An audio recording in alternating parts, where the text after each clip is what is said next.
It began long before the headlines, long before the modern world called Israel a key US ally. Behind every handshake, every aid package, every promise of unbreakable friendship, lies a story few dare to tell, a story of power, survival, manipulation, and moral compromise. The alliance between the United States and Israel isn't just political, it's psychological, financial, and deeply rooted in a web of history that continues to shape global events in ways most never see. The birth of a bond and a bargain. When Israel declared independence in 1948, the world was still reeling from the ashes of World War II. The Holocaust had scarred humanity's conscience, and the Western powers were desperate to rewrite their moral narratives. The United States, emerging as the new global superpower, saw in Israel not only a symbol of redemption but a strategic foothold in the Middle East, a region trembling with oil, ideology, and instability. But the alliance wasn't immediate. For years, Washington hesitated, wary of alienating Arab nations. Yet, as the Cold War began to carve the world into ideological halves, Israel's importance grew. America needed an ally that shared its democratic image but could also serve as its sword and shield in a volatile region. Israel, in turn, needed a patron, one that could arm, finance, and legitimize its fragile existence. The bond wasn't born from pure friendship. It was forged in fear, necessity, and shared ambition. The 1967 turning point, from support to symbiosis. The Six-Day War of 1967 changed everything. Israel's lightning victory against multiple Arab states stunned the world. In less than a week, the map of the Middle East had been rewritten. For Washington, Israel had just proved it could do something America couldn't afford to do directly: fight Soviet-backed regimes and win. From that moment, US support evolved from cautious diplomacy to full strategic partnership. Billions of dollars in military aid began flowing. Advanced weapons, technology, and political protection became routine. But behind the scenes, something darker emerged, a silent understanding that Israel could act where America could not. In the shadowy world of intelligence, Israel became Washington's eyes and ears in the Middle East. Its intelligence agency, Mossad, worked in coordination with the CIA to monitor Soviet movements, regional insurgencies, and even rogue Arab states. The alliance had matured into a symbiotic machine of power. The unspoken debt, the Holocaust's political legacy. The moral argument became the emotional anchor of the alliance. The Holocaust gave Israel not just sympathy but leverage. Every American president, regardless of party, walked the tightrope between historical guilt and geopolitical reality. Israel understood this better than anyone. It wielded memory as both shield and sword. Any criticism of its actions could be countered by the haunting echo of "never again." This was not manipulation in the crude sense, it was survival through narrative control. But it made Israel almost untouchable in US political discourse. For the US, supporting Israel became more than strategy, it became a moral posture. To oppose Israel was to risk being branded cold-hearted, ignorant of history, or worse. This emotional grip, carefully reinforced through decades of shared storytelling, shaped generations of American policymakers, media, and voters. The oil wars and hidden rivalries. But history is never one-sided. Behind the rhetoric of shared values, the U.S.-Israel relationship carried an unspoken tension. Washington's dependence on Middle Eastern oil kept it tied to Arab monarchies, Saudi Arabia, the UAE, Kuwait, nations fundamentally opposed to Israel's existence. The balancing act was delicate. Publicly, America called for peace. Privately, it sold weapons to both sides. Israel was the spear, the Arab states were the oil. The United States played the role of conductor in a symphony of contradictions, ensuring its dominance while appearing neutral. Every explosion, every negotiation, every truce had fingerprints from both Tel Aviv and Washington. Some historians argue that the US deliberately prolonged instability in the Middle East, not to create peace, but to maintain control. A divided region was a manageable region, and Israel was the perfect tool for that control. The nuclear secret they never admit. There's another layer, one still wrapped in silence. While the world condemned nuclear proliferation, Israel quietly built one of the most secretive nuclear arsenals on Earth. And Washington knew. By the 1970s, intelligence reports confirmed Israel's possession of nuclear weapons.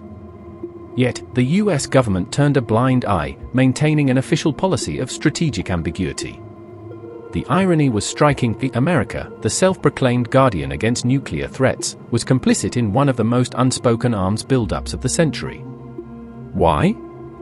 Because Israel's deterrence worked in America's favor. It meant no Arab coalition would ever again risk a full-scale invasion. It meant US interests remained protected without deploying a single American soldier. It was hypocrisy wrapped in pragmatism. The political machine, influence and intimidation. By the 1980s, the U.S.-Israel relationship had evolved into something unprecedented, a fusion of political, financial, and cultural power. American politics began to orbit around pro-Israel lobbying groups, most notably AIPAC, American Israel Public Affairs Committee.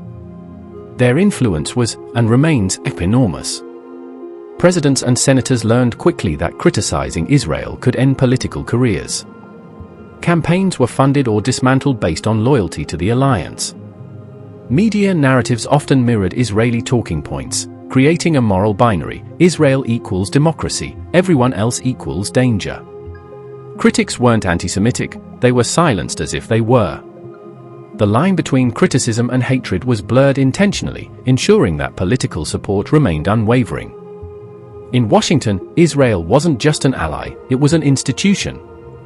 The 9/11 paradox and war on terror. After September 11, 2001, the world changed again, and so did the alliance. The US suddenly found itself in the same kind of existential war Israel had long fought, an invisible enemy, defined by ideology, not geography. The war on terror became the bridge that bound the two nations even tighter. Counterterrorism tactics, surveillance technologies, and intelligence cooperation reached unprecedented levels. Israel became both mentor and laboratory, offering strategies honed over decades of fighting insurgencies. But this alliance came at a moral cost. As both nations justified controversial actions, drone strikes, surveillance programs, targeted assassinations, they leaned on each other's examples to legitimize excess. What began as defense gradually blurred into domination. Trump, Biden, and the shifting landscape. In recent years, the relationship has entered a new, more visible phase. Under Donald Trump, the alliance transformed from strategic to ideological. Jerusalem was recognized as Israel's capital, and US foreign policy tilted almost entirely toward Israeli interests. Trump's administration didn't just support Israel, it amplified it, giving political cover to aggressive settlement policies and cutting aid to Palestinians. Under Joe Biden, the tone softened but the substance remained. Billions in military aid continued. Public diplomacy spoke of peace, but the machinery of support never stopped. In the eyes of many observers, it no longer mattered who occupied the White House, the U.S.-Israel relationship had become self-sustaining, beyond ideology or morality. The unseen cost, America's global reputation. Yet, beneath the surface of political smiles and handshakes, the cost of this alliance grows heavier. Across the global south, in Europe, and even among younger Americans, questions rise: has the US become hostage to its own ally? Is its foreign policy truly independent? Each new conflict, Lebanon, Gaza, Iran, adds pressure.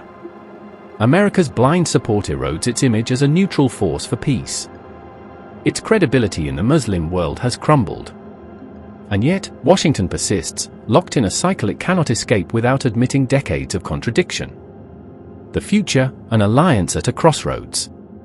Today, as the Middle East reshapes itself through new alliances, Saudi Arabia talking to Iran, China brokering peace deals, the once unshakable U.S.-Israel partnership faces an uncertain future. It is no longer just about shared enemies but shared consequences. Israel's growing defiance, from judicial reforms to settlement expansions, has begun to test even its most loyal supporters. Meanwhile, the US finds itself entangled in global rivalries, from China's rise to Russia's aggression, where Israel's value as a proxy may be waning. And yet, history shows that bonds built on fear and power rarely break cleanly. The US and Israel are tied not just by politics, but by narratives written into textbooks, echoed in films, and reinforced by decades of shared struggle. To unravel them would mean confronting uncomfortable truths about democracy, morality, and power itself. The hidden truth. So, why does America love Israel? Because it must. Because Israel represents more than an ally, it is a mirror reflecting America's own contradictions, its idealism and its imperialism, its guilt and its power. Together, they have rewritten the rules of geopolitics, often at the expense of truth. The alliance is not one of equals, but of convenience. It is both masterpiece and mistake, a pact that defines modern diplomacy as much as it defines deception. And while politicians call it unbreakable, history whispers something different. Every alliance built on secrecy and fear eventually faces the light.